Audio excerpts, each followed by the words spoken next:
where would you say the thinking comes from around I've got to be mechanical in nature in order to achieve success? Where does that come from? That is a fantastic question. But I think there's a huge gap between what we would call our frontline associates from Okay. leadership and that we incompetently just promote the best performer. That's what we do. Is you're not the best leader, you're not a group guy. We don't even know how to really articulate what we want out of a leader most of the time. We just go, you move pallets on a forklift the fastest. Welcome to leadership, bud. What's going on, L&M family? That is my buddy, Mr. Jake Harrell. Not only is he the funniest lean guy on LinkedIn, he's also the author of Chasing Excellence and a YouTube superstar. Makes you wonder, does this dude ever sleep? Well, I bet his passion for continuous improvement has a little something to do with all of his accomplishment.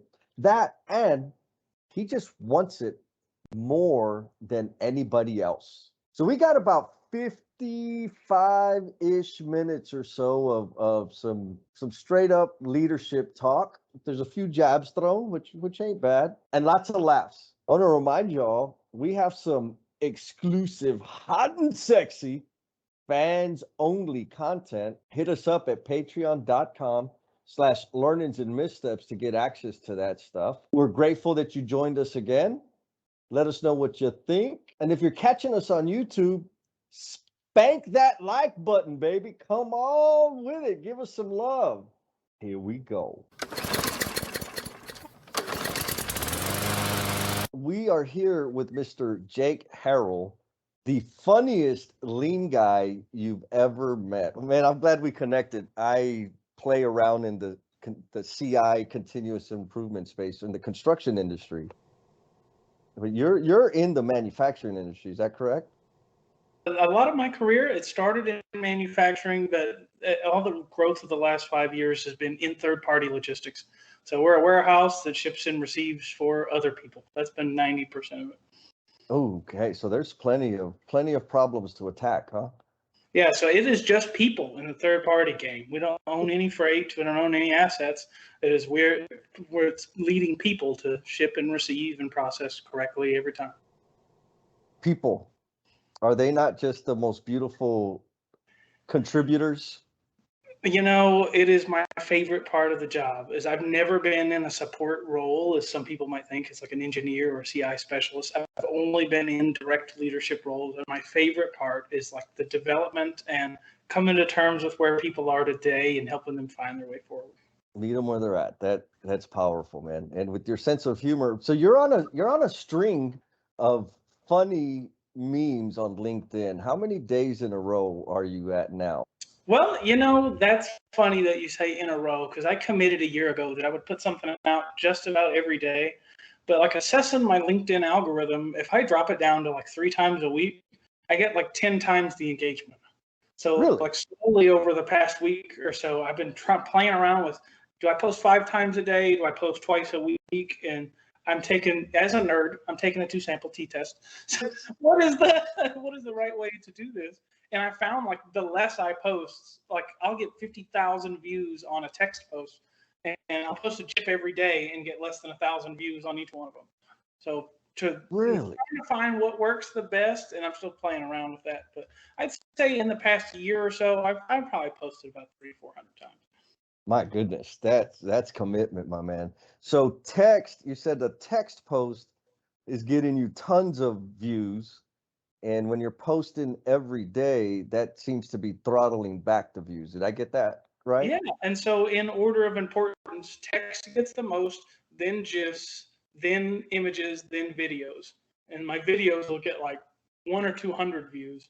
The text post averages, or an image averages around 12 to 1,300. A GIF will get like 15 to 17 on a regular post. And then every text post I put out there gets 10,000 views, like it's no Wow. problem. Man, you got game, my man. Well, the important thing is I'm not selling you anything. It's like I'm not Yes. on every single post like, well, send me money.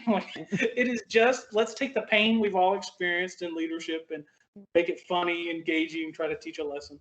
I love that. You know, I was having a conversation with some friends that I've connected with on Clubhouse, and I'm a rookie, right? I'm young to the Clubhouse game, not young in life. They've taught me a lot about what's the word? They've helped me appreciate promoting oneself without being that sleazy, slimy, salesy. Well, I shouldn't even say salesy because there are respectable professional sales folks out there, but just that self-serving, right? That self-serving impression that I get from some people that, you know, buy, me. And so anyway, we were just having a conversation about that the other day. And I'm like, you know, I'm not okay with it. But bottom line, it's really about connecting with people and providing value to their day. And it sounds like you have the rest of you figured out, broke the code for that. I, I I don't think that I'm there. Every time I look at a bad post and like it only got 200 views, I'm like, what did I do wrong? And I wallow in self pity for about 4 hours. But I'm trending it. I have a stupid amount of data in an Excel spreadsheet where I'm trending. What do I want to do with this? Just so I could correlate the two. I've got far-reaching dreams of sharing that in an article or video of some form. Oh man, I think people will be kicking down the door to get that information. But uh, it's only relative if you're like in the BS game that I am. It's like, actual educational content solely. I mean, you're playing a whole different game than somebody who's just poking fun at everyone else on LinkedIn. 10-4. So Jake, what do you want the L&M family out there to know about you? Well, I'm the funniest guy in engineering and continuous improvement, and I have a genuine passion for talking about it. So if you just have a complex problem, like I'm not trying to sell you anything, just reach out and talk about it. Like Mm. I will get knee deep in any problem just to help you solve it because that's what I enjoy doing when I wake up in the morning. And so based on the Excel spreadsheet that you referenced earlier, I imagine you have a deep appreciation for data. Very much so. So the trickiest part for me, which I can go as technical as you like here, but I have to take whatever nth level of data I've dug myself into, and I have to translate it into layman's terms. So I have to get the average human to go, does this actually make sense? Instead of me talking about the standard deviation. Yeah, and I still don't understand standard deviation. That's comes Sigma world. Yeah, that math, like if it includes more than like a plus symbol, I start getting lost. Well, it's fascinating when you compare it to humans. So basically, the statement is this in the most layman's way, and that's you can make any statement about humans, any statement. And there is a human somewhere that exists outside of the bounds of the assessment you just made. Like I can say, what percentage of people lick their boots at the end of their workday? And you might go, holy crap, ew, nobody. But there exists a percentage of people somewhere where that is happening today. And I try to emphasize that when I'm like, meet people where they're at, okay? Because the spectrum that humans live on is very, very wide. How did you develop the mindset and appreciation for exactly that? Well, it was a series of misanthropic, terrible work experiences that all culminated into one great one. So my career started doing clerical work for a manufacturing company. And I was my first salary job. I made like $12 an hour, but on salary. And I Yeah. decided I'm going to spend every other second I can creating value here, and taking my first shot at a career. And I had this fantastic leader. His name was Ryan Powell, and he gave me access to do anything I wanted to touch. He saw a passion in me, and he took a shine to me. And sure enough, before you know, I sort of was put into a special role where I got to just do improvement projects. Like that was Mm. my full-time job. Get involved with the manufacturing facility, look at how it's done today, come to terms with it, make it better. And that was pretty good for a while. Well, they released him. It ended up working out with me a little ways after. I joined the 3PL game where I was headhunted for a large public warehouse facility.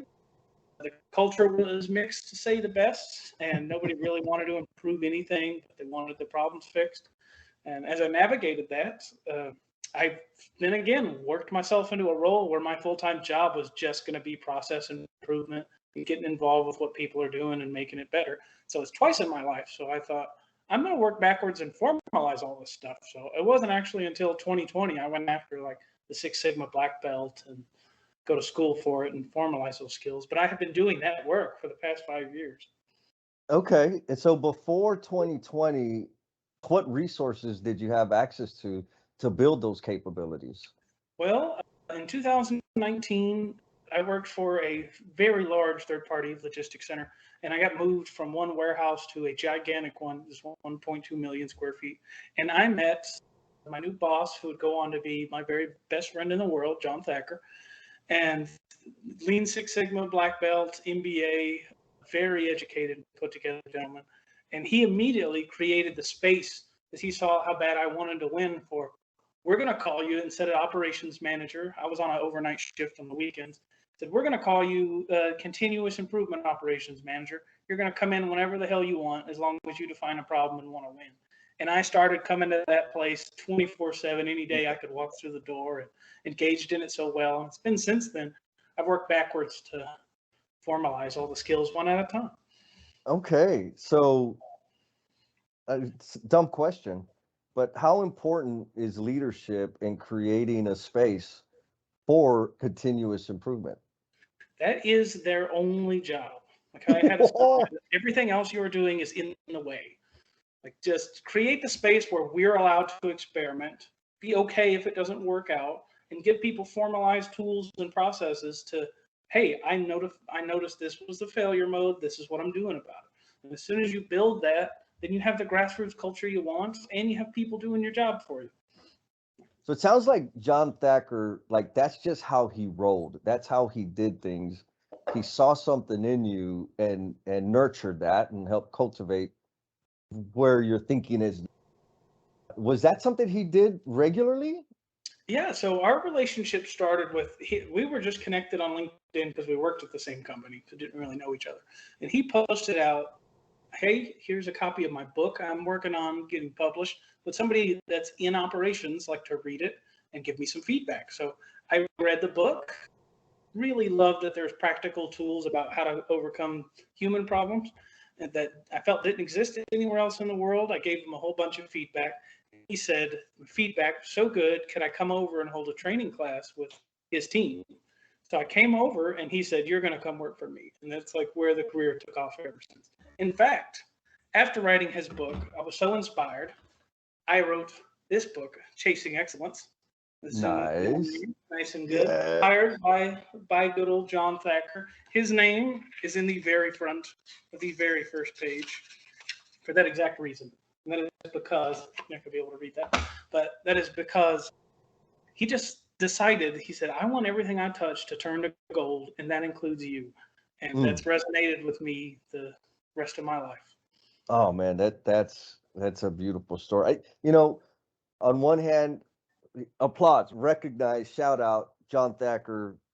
Thank you for setting the example and investing in people. On the other hand, I know, and you probably, I think you alluded to this, experienced some leaders that were less than awesome and didn't create a space where people could grow. It almost creates a space where people are dying on the vine. So since working with John Thacker, how many leadership problems have you had the fortune of tackling? That's quite a question. So I'm not sure what I can and can't talk about. So let me stay as general and as specific as possible. My favorite one, an example I constantly refer to, was a previous leader of mine, was an absolute chameleon. And what I mean by that is he didn't have an opinion about anything on earth, period. No matter what it was this middle of the road political response about how we're not really going to change that or do anything about it. But he was the first guy to have a problem when something went wrong. So You're not allowed to change. You're not allowed to stay the same. It led me to post a meme on LinkedIn that was Harry Potter in the closet. He goes, I'll be in my office doing absolutely nothing and pretending I don't exist.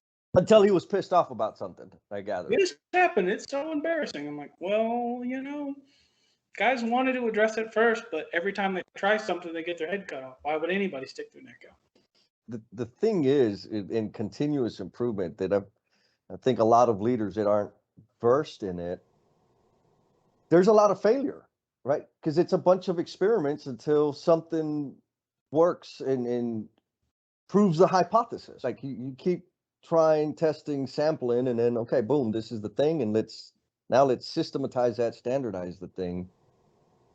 But I think a lot of the conditioning in our professional environment is grand slam every time or you're failing. What are your thoughts on that?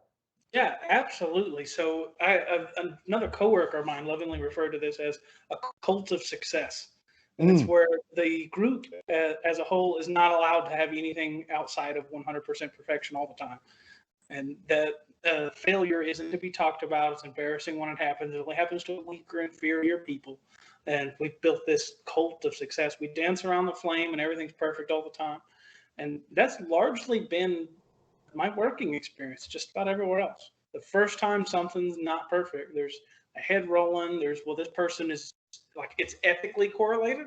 Where it's like, this is an inferior human being for having this defect, instead of, coming to terms with the fact we're all fucking humans. That's always been interesting to me. I've made a meme just 2 weeks ago that kind of hit on that topic, and it says, "I don't actually do any work, so I can do no wrong." That makes me very dude, yeah. Like, isn't there an Eisenhower quote about being in the arena? The same message, right? Like, Mhm. you can talk smack from the bleachers, but if you ain't in there making it happen, like, please shut your mouth. I mean, that's not what Eisenhower said. That's my version of it. pull up and get in the arena, or keep your opinion to yourself. Yeah, how could I mess up if I just sit back? How about ego? What are your thoughts about the battle that leaders have, their ego and attachment to status, and actually facilitating a culture of change? Yeah, that's a rough part, because what we get into is a bit of a philosophical gap. I don't like to think of it generationally, even though it essentially is. But this idea of company loyalty, that's been around since World War II, is largely dead today. So what you have is you fall into two groups, and the older you go, more blends into this group A, which is, I'm going to hold on to this job the rest of my life, and that's my very first goal. Whenever I assess problems, I'm thinking, how do I keep my job, or how do I politically navigate my way forward? Then Hmm. everyone in group B that no longer lives like that is, how do I create the most value I can today? That's what they care about the most. And the two groups inherently will never see eye to eye on anything, because group A just wants, I want to keep my job. And group B is like, well, you're literally in the way of this place moving forward. And that's been a struggle for just about every role I have, except until my most recent career inspiration aspirations. That has been the case, but I'm finally in a spot where that is not, and we're quick to come to terms, address problems, get to work, and put the sweat in to make it better. Oh, you said it. Sweat equity. You've got to put the sweat in, otherwise you just jamming your jaws. So you said this new career trajectory or endeavor you're on. What is? Well, I haven't announced that into the world on LinkedIn, but I'm still in the third party space. I'm still doing the same job I ever had, just with a new company. And it's still really new. So I'm 4 weeks in. So I know I'm looking through the world with rose colored goggles, where it's like the first 6 months of dating. You're like, oh, she's perfect and there can be no wrong. Yes. But, but ask me that again in 6 months, and I'll give you an opinion that isn't incredibly biased. Yeah, I love it. It's just fascinating how paralleled our situation is, because I just submitted my letter of resignation, and I'm going to be moving on to a new, sexy, beautiful, wonderful situation that I too am only seeing through rose-colored glasses. And I have a ton of colleagues that are just like, "What in the hell are you thinking, Jesse?" But it looks perfect to me. Yeah, I'm working from home these days, and so I'm coming to terms with that for the first time in my life. Instead of spending Mm. 12 hours a day in a warehouse, I spend it at home.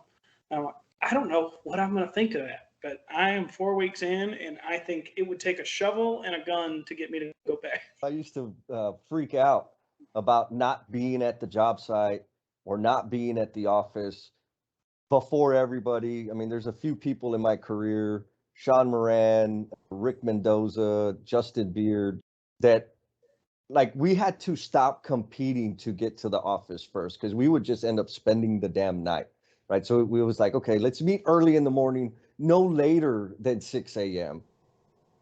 Anyhow, the pandemic hits and it's work from home because my job was a traveling role, and I was crawling in my skin for a bit. But same thing, if I didn't have the flexibility to do hybrid of work from home and out in the field and out at the office, yeah, you better go get your shovel because I could just get so much more done. There's so much, like, just the waste of traveling, commuting. I can get going as soon as I wake up in the morning, knock some stuff out when my brain is really functioning. So I'm suspecting there was a windy path to you getting to the spot where appreciating data, defining problems, understanding the contributing factors, and then doing some experiments to make things better, right? To turn them to gold. So in your early younger days, what were your career aspirations as far back as you can go and as crazy as it may have seemed? Well, if we're going to go too far back, I think I was asked this question in kindergarten, and I kept the piece of paper, and I told them I wanted to be a tank. I straight wanted to be a tank, not a guy operating it. I wanted to be a tank. And it took me a little while to come to terms with that wasn't an option. Yeah. So I think I went through Space Cowboy and a couple of others before I settled into reality. And right out of the gate, I think I wanted to be in law enforcement. And it's a little cliche and weird, but kind of right out of high school, I was in a small town, and a lot of my family was absolutely terrible and on the wrong side of the law. And I thought, how neat would it be? Like, almost my inspiration was almost completely ironic. Like, how neat would it be if my whole family's in jail and I'm a police officer? So I started to go after that for a while in high school, but then my career in manufacturing just took off faster than going after my license. Okay, so how did you end up not end up, that sounds like a negative tone. How did you land in manufacturing? Well, believe it or not, I am extroverted by nature. That might not come out there, but I can't relate to introverted people at all. Sometimes I'll talk to a brick wall if there's no humans around. And I worked at a hotel, Comfort Suites, overnight. And my job was just put out the breakfasts and smile at people and check them in and check them out, right? And I've worked there for just about 6 years and a little more time even afterwards on a part-time basis. Loved the job, loved everyone I met, and there was an annual manufacturing meeting there with a company I would ultimately go to work for called Clayton Supply.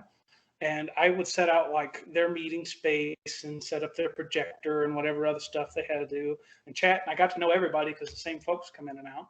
And then one day they just said, "Hey, you got a nice enough attitude. You could survive in my office." And they took me with them. Okay. And so they took you, but you stayed. What kept you there? So I was married at the time, and I decided that we were going to buy a home early in my life. It's around 21 at the time. And I kept both jobs full time. I worked at Clayton Homes and Comfort Suites full time. All right. And it was a very miserable thing because as soon as I left one job, I go to the other for the full 8 hours, not part time, not split shifts, both jobs full time for a little over a year. Saving up money, got into my first house, and then I had such an impact at Clayton. They said, "What would it take for you to not do that to yourself anymore?" And I told them, and they made it happen. That's amazing. So from working two full-time jobs, that's serious, man. What lessons, or rather, how does that contribute to your passion for making things better? I think anybody that truly knows me is in my tighter circle. They know I want it more than you. Whoever you compare it to right out of the gate, I want it more than you. And it's sharing that passion with the world daily in all the ways that I can. In my warehouse days, I would wake up 4 or 5 in the morning. My first hour at home, I just solve all the email, all the leadership crap you have to solve in a day. Yep. And then I go to work and I spend the full day at work just interacting with people. What's actually happening today? What are the gaps that could actually take place? What's a way I could expand your tool belt to solve these problems when they come up in the future? And that's been my most impactful parts of my career. Yes. Fulfilling? Yep. Yeah. Yeah. It makes me wake up in the morning and write books about it. Yeah. So what early missteps did you have with people early on into your CI learning? Well, I had this false presumption. I know it's going to sound rare, but that humans are logical creatures. And that has been continuously proven false again and again and again. And I thought if I can just present, well, here's statistically why this makes sense is going to make you $1,000,000. Everyone's going to cling to it and run, and everybody's like, "You're an asshole. We don't care. We're just clocking in and out. I don't know why you're in here asking these questions." And it's taken a lot of. I went from about 95% data gathering and re-engineering new processes all the way down to like that's less than 5% of what I do. 95% I want to do is gather consensus on what we want to change and then work on the rate of acceptance on actually getting them to do that change. Oh my goodness. Yes. So how did you build those muscles? So through a lot of failure, trial and tribulation. So I first had to do it wrong about 100 ways. And then I had to spend all the time I could learning the theoretical approaches aren't necessarily what reality is about, but they're all tools in your tool belt to Socratically apply when necessary. Have you gathered a larger number of friends the more you adapted to a human approach?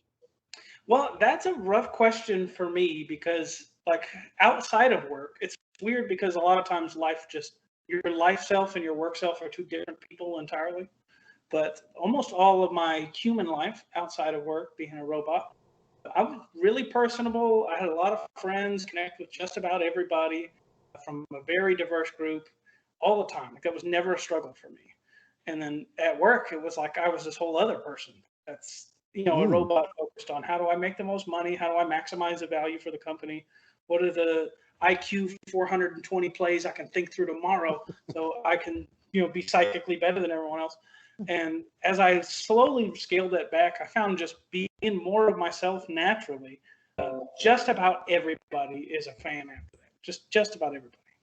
Yeah, yeah. So where would you say the thinking comes from around I've got to be mechanical in nature in order to achieve success? Where does that come from? That is a fantastic question. But I think there's a huge gap between what we would call our frontline associates from Okay. leadership and that we incompetently just promote the best performer. That's what we do. Is you're not the best leader, you're not a group guy. We don't even know how to really articulate what we want out of a leader most of the time. And we just go, you move pallets on a forklift the fastest. Welcome to leadership, bud. Well, that's always where the career starts. Is you're an hourly associate, you work hard to move forward. You think that finding out how to work harder and harder is the way forward forever, and that's unfortunately not how reality works. Yeah. Would you be surprised if I told you it's the same in construction? Oh, totally. I thought construction was a very, very engineered, fantastic place that had all of its questions figured out. Oh, yeah, no, no. There's plenty of opportunity, lots and lots and miles and acres of room for improvement. And the most frequent, because you get all kinds of pushback and doubt and like this ain't gonna happen, blah blah blah. But the most frequent response is, Jesse, that stuff works great in manufacturing, but this ain't manufacturing. And it's like, but we have people. Right? We Like the theory is the same. I get the specifics aren't, but the theory is the same. it, So I'm very curious when you run a construction project, if you are going to actually like dig a hole somewhere, how many people do you have to hire to watch the hole? yeah. I've always wanted to know that from an expert. Like, what is the number that's ideal for watching that guy actually work? I guess the appropriate answer would be it depends on the depth of the ditch and the specific system that's going in the ditch. And the reason I say depth of the ditch, so let's say we're digging a ditch that's in excess of 4 feet deep. We're going to require shoring so that nobody gets crushed on a potential collapse. And so you're going to have a backhoe operator. You may have somebody shooting grade to make sure we're not over digging, right, to minimize that junk. That same person will likely be able to handle the shoring unless we wanted to be cheap and buy or rent the really heavy shoring. So now you need two people to manage that. You have the backhoe operator. And of course, you have me, right? Supervisor or foreman or somebody in that level that, of course, feels like if I'm present, things are just going to be perfect. So in that case, you would have three spectators, part-time spectators, because they are actually there to do something, but it's not required. I would say there's my improvement number one. I have never driven down a construction project and not seen five guys. Yep, that's a hole he's digging. I liken it to tongs. If you're ever out grilling, there is not a man on this earth that doesn't pull the tongs out and give them a couple of test clicks. Those tongs work. I don't know why I thought they wouldn't, but we were going to give them a couple of testing. Oh yeah, no, we've. Are you familiar with Lean Enterprise Institute? Yes. Okay, so we've had a co-learning partnership with them, and one of their instructors, Bryant Sanders, amazing. I mean, he has transformed my thinking. But we walked the job site, big old data center, and I could see he was like itching in his skin. And I'm like, what's going on? And he's like, there's just so many people standing around. And I was like, yeah. He's like, but that's not what bugs me. I said, okay, well, so like, what is it? He's like, y'all don't seem to be bothered by it. And I'm like, yeah, well, it's construction, right? In my head, that was my frame of reference. But once he took me down the path of understanding how to improve things, I could see like, oh wow, like it's not just construction. We just have a lot of work to do to improve the damn thing. And then fundamentally, if if the people that are with more responsibility don't see it as a problem, that's a big, enormous problem. And I think that's what he was responding to. And your observations of the ditch echo that. Yeah, what I found in leadership is more often than not, there's more unlearning that has to happen Oh, than yes. learning. Is I have to stop being okay with X or Y, or I have to stop like accepting this in my norm. And that's really hard to do. If you've done something for 21 days, that's your habituation. That's who you are as a person. You know, my couch will tell you, like, is that a lean guy? Probably not. I love it. My couch got dirt on me. That tack time there is just Love it. Okay, so you got into manufacturing, finally stopped working 16 hours a day, discovered continuous improvement, and I haven't met anybody yet that's in that realm of work that didn't really screw it up and piss a lot of people off out the gate. So I'm glad. Like I want to find that person so that I could learn from them, so I could pass that knowledge on to the next person that I'm, developing or working with. But also, I'm glad to not be miserable all by myself, Jake. yeah. Uh, It's much more about sharing pain than it is pleasure. well, if you win all the time, you end up thinking it's because of you. Success is a poor teacher. Yeah, narcissism is like rampant. Like the second that you haven't been told no often enough, you're like, all right, well, it's just my esoteric presence that's causing success all around me, and that's why every project is run into perfection. And there's humans that actually believe that. You'll see these posts on LinkedIn. It's like, I just have the right undescribable X factor, and when I'm around, the projects go. And I'm like, no, you had a lot of good people that made the projects go, and you were kind of worth. Oh yeah. Can you think back and describe what was going on inside you when you realized that the people out there doing the work were the key? Well, I reflected a year after the event happened to me, and it's totally changed my mode of living. And so in my glory days in manufacturing, we had a truck, regular pickup truck. And if all else failed and all of our deliveries are just in time. So everything delivers that day that a facility is going to manufacture with that day, and there is no backup, no safety stock go. So anytime something wasn't perfect, you had to go get approval from the GM to put it in the truck, and if there was nobody else, you were driving it there yourself. Just about got to that situation with one of my customers, and I go to find my general manager who's out in the warehouse somewhere, and I find him, and before I even get done describing the situation, he said, Jake, I've never seen you make a bad decision. If that's what you feel you need to do, I encourage you to just do it. And I took off, and I realized how that completely changed my mode of thinking, and that's where my career took off. And reflecting back on that, I said it was about a year later, I'm like, how do I get every person I interact with to feel that way? The way I did, where I had unlimited power, permission, and value was the only thing that mattered. And that's kind of what shaped my direction going forward. Oh man, that is well said, my friend. Damn, that's powerful. Yeah, Now, that guy's name is Ryan Powell, and he is on my LinkedIn. Like I said, he's somebody that's changed the way I do business. so you've had a string of amazing leaders. Yeah, the ones I talk about. Yeah. Oh, yeah. There's also a string of maybe Absolute shitbags and my ex-wife, and they're all in another circle that doesn't get addressed unless it's humorous. now, in terms of learning, like let's say volume of lessons learned through observation, what's the ratio between lessons learned from less than amazing leaders and amazing leaders? What's the ratio for you? Well, there's a lot of inspirational things I've taken from great people I've had in my life, but just about every fundamental lesson has come from somebody terrible making the worst decision. Like just about everyone. I would say 99 to 1. Why the hell would you do that? That's where we learn and go forward. I feel you, man. I finally figured out how to be a half decent foreman. So I got promoted to superintendent. Like, just here's the keys to the truck, here's a computer, go be super. And one of the guys asked me, like, Jess, like, aren't you worried? I'm like, no. I was like, why not? It's like, because all I have to do is not be like him, and I'll be doing okay. That's the bar. People are going to love me if I'm just not an absolute shitbag. Yes. And I posted one a couple of months ago. That was like my employee retention approach. Not treat them like absolute shit.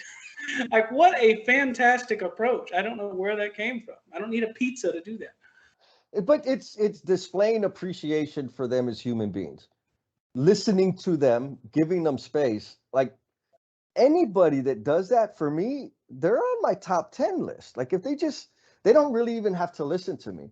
If they just don't say anything while I'm rambling on, I feel heard. And they're now my favorite person. It's a puppy dog approach. I don't know how to explain it without sounding uncharitable, but what are the steps you do with your dog? You make sincere eye contact. You over-engage your expressions, and you acknowledge whatever their actual behavior is. Like that. That's literally all there is to it. As long as you're doing those things, that's what I want done to me. I want somebody telling me the actions I'm taking are correct. And I appreciate where you are and how you got there, even if the direction is different going forward. Dude, you're imparting some like real wisdom. How much of this wisdom is in chasing excellence? So I set out to provide all of it. So I intentionally made the book as in the third-party industry. I don't know how to say it without attacking other people, but you kind of get the bottom of the barrel. Where, I mean, I say that because I am in that industry. Yeah. There, so the bar is not that high, right? Yeah, So yeah. the people that I work with, including myself, like, haven't read a book in 10 years. So step one, make the book very straightforward. So it's only 114 pages. Nice. How thin this book is. It's 14 chapters, and there's not a chapter that's more than 5-6 pages long. And they're asynchronous, so you don't have to read them all in order. You don't have to read it like a big story to teach yourself. You can just take one in at a time. And it starts with, here's the fundamentals. Here's a theory you need to learn about how to solve problems. And then here's how you actually do it. And then here's a tool to help you do it for yourself in the future. And it's both professional and personal and a nice blend of the two. But I intentionally went back through the book and took out 7-letter words and complex theoretical quotations to Socrates and Diogenes. And I just made it simple and straightforward and hitting as it can with the tool for you to do it yourself. How nerve-wracking was it to actually put it out there into the world? You know, I struggled with that and around that motion quite a bit. So right as I went to publish the book, my social media had just started actually growing as well. And I had never been in that scene before, really. I mean, I was on Facebook a little bit, but not intentionally trying to grow it with the public. And I was stuck for a while on, man, it's only going to take one wrong person on LinkedIn to just go, let's slice this whole man's career. But I had to push past that. Like, if there's one guy that doesn't like my stuff, okay, who cares? Even right now, somebody we've had on the podcast, somebody that I connect with, and we go back and forth loving each other's content. He hated it. It wasn't for him. Like, that some parts I wasn't too serious, and some parts I was too serious, and it wasn't for him. And I'm like, That's totally fine. Yeah. Like, where's the world where we can't have good discourse? Like, I appreciate you, man. So have you done an audio version yet? I have not, and you know what? About half of my connections are overseas, and so Oh. I'm just starting to break into that world. And I have one lady, her name's Tricia, that we kind of go back and forth and connect regularly. And she loves my Texas accent, and I thought I'm just going to do the audio version just for that group of people. I'm going to over embellish, like, well, howdy, folks. Well, today here we're going to go through a chasing excellence. Now, Oh man, you got to wear a buckle and a hat when you record it. Like you got to go full method actor on this. well, so one of my friends was like, that could be misinterpreted as like some sort of appropriation. But I'm like, I'm born and raised in Texas. If anybody gets to do it, it's me. I'm allowed. You guys can't do it. I can do it. Well, it's kind of back to the point of, yes, you may offend somebody. That's not your intent. Yeah. Just like the book. Yes, there's probably going to be people that don't like it. And guess what? They get permission to not like it. Like, Yep. it's okay. You They're have permission entitled to to. be offended, and you have permission to not like it. And I still love you. Yeah, one of the chapters is about having no frame of reference for a problem and still logically working through the solution. And so I start the chapter by, all right, you're abducted by aliens and you're on this new planet. And here's this wacky set of problems going on. And, these straight-laced, MBA guys that open the book and read it, they're like, what the is this? But I'm really scratching at the creative side of your brain and saying, here's how I solve something I know nothing about. And then I give you the specific tools to do that. So with problems, which ones are your favorite problems? Are the ones that you know the least about, or the ones you know the most?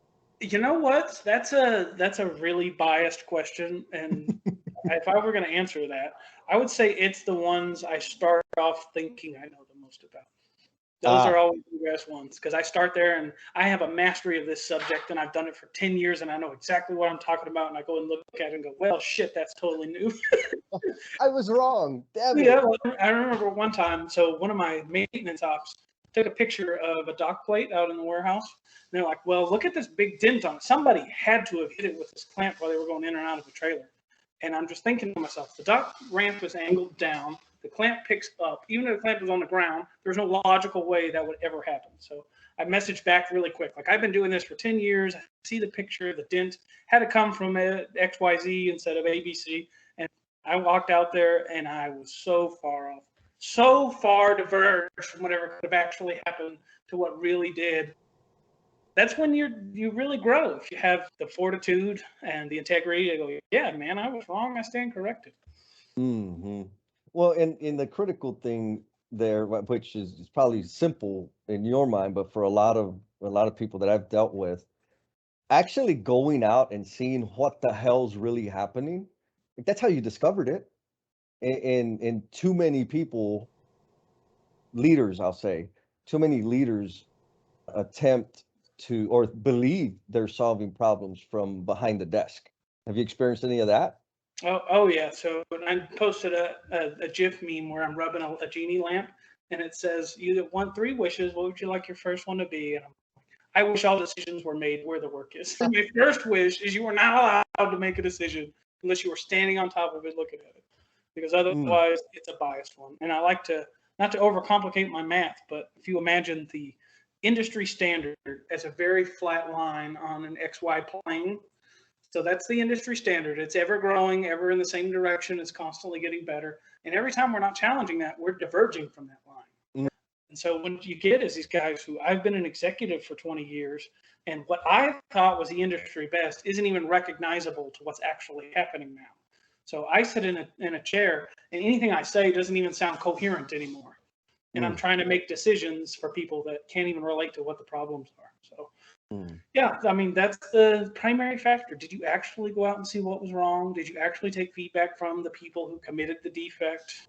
I've worked in a lot of very large organizations where the perpetrator or the evil bastard that had the defect was never even consulted again, even when they had the corrective action, even when it first went wrong.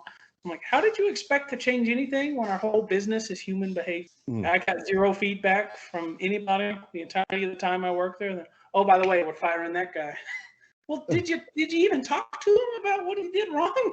Yeah. Well, they should know. Like, oh, really? Like, how? When somebody says common sense, that just boils my Oh. blood.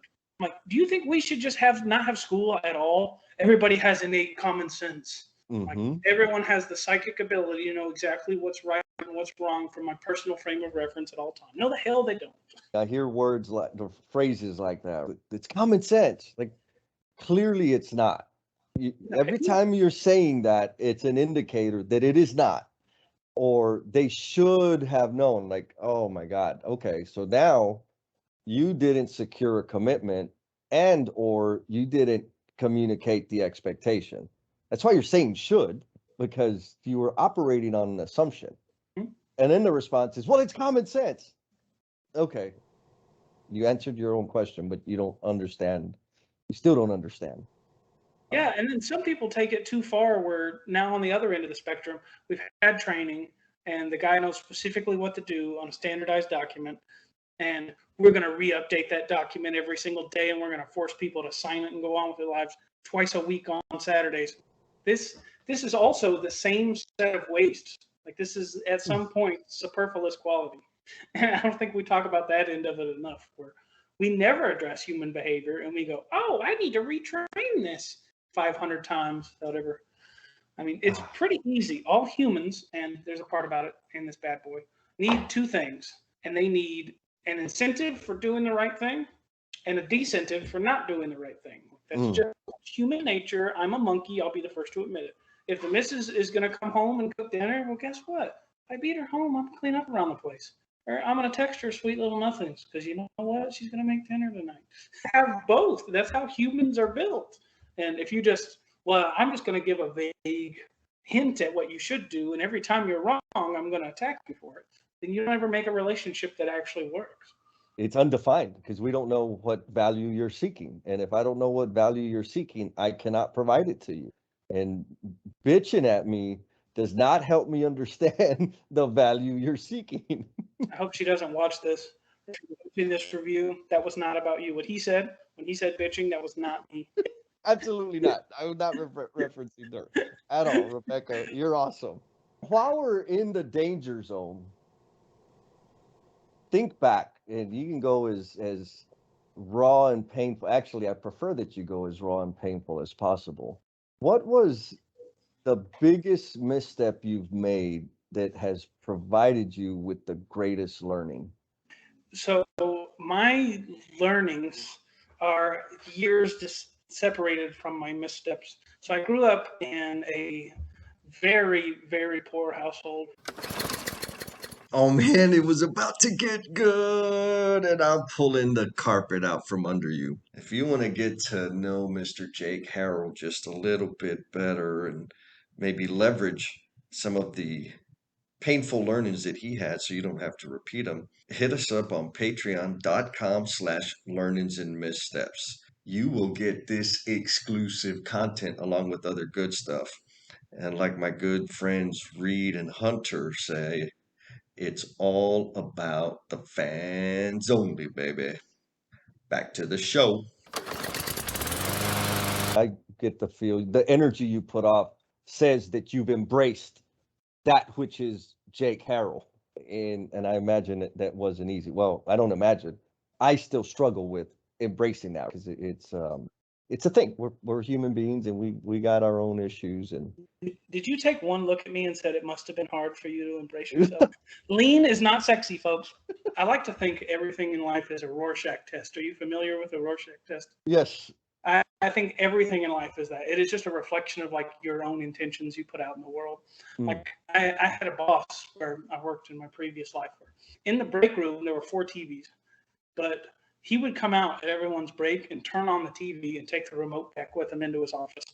And I'm like, why would that be the case? I'm like, well, I don't trust these people, the 500 people in my warehouse, to operate the TV and not, put it on something terrible or whatever might have you. But I kind of don't trust you with my TV, buddy.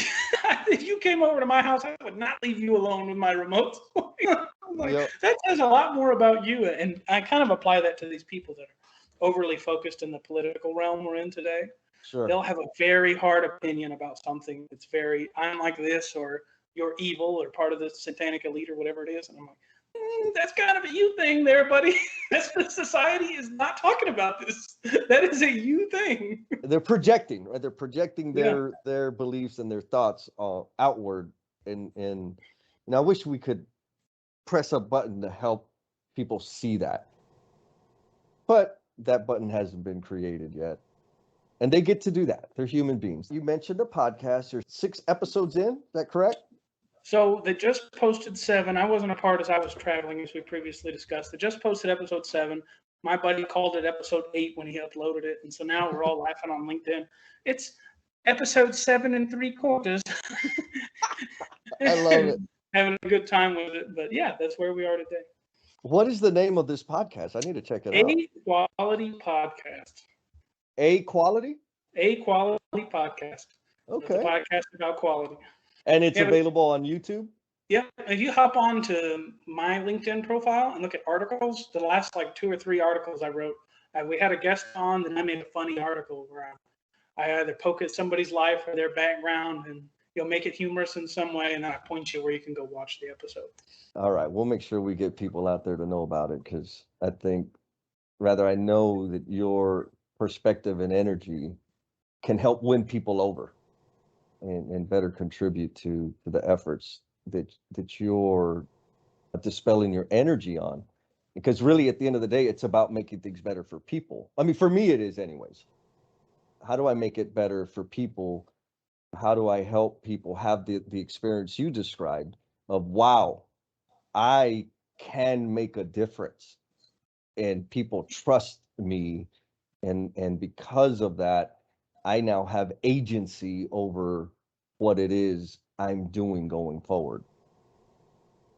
So you've had some amazing, you had Mr. John Thacker, Mr. Ryan Powell as your leaders, and clearly you've taken a lot from what they've imparted to you and built upon that. You have Chasing Excellence, which sounds like a fun read. I'm going to have to read it. I guess I can order that on Amazon.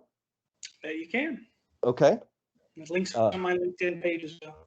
Awesome. Links on the LinkedIn my LinkedIn page isn't below me, but for some reason I did that.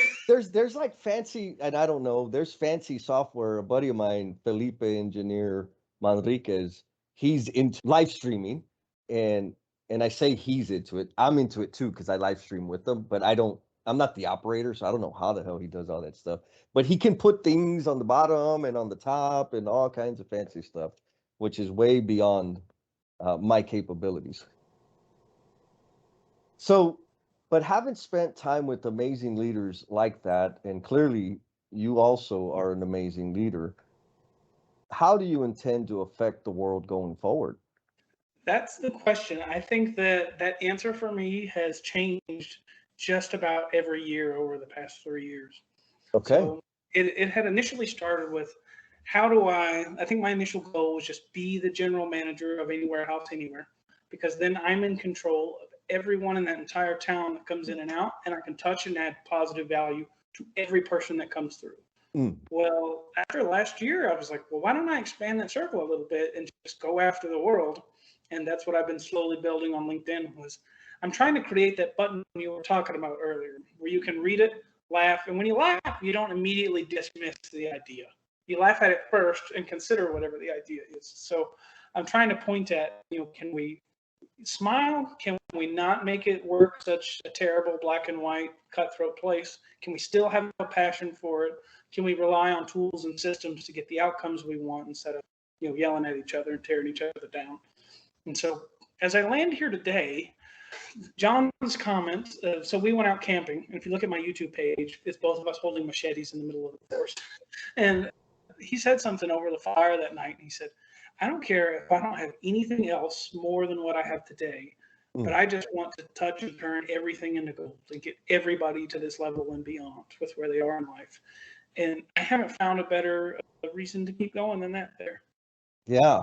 Oh man, that is a solid and noble aspiration. When we started communicating about having this interview, I fully expected sense of humor. And you delivered, my man, you delivered. but your appreciation and display of leadership, I applaud you, man. You got it going on, Jake. You really do. So do you have any final thoughts or final questions? I do. I do. Just Oh, give me one moment because I need to grab something and show it to you. So this here is my John Wilson Thacker ball. In January of this year, he moved from Dallas to halfway across the country in the Maryland, PA area, 1,000 miles away. And since I was cast away on an island by myself, I purchased this ball when I sent him the video. And it is my constant daily reminder to, hey, don't treat people like shit. And one of the philosophies he carries with him is it starts with, hey, if you actually like people, the rest of it's not that hard. And that's what I carry forward in life. well, what did y'all think about that? That was a pretty damn good conversation. The interesting thing is Jake is very charismatic and very funny.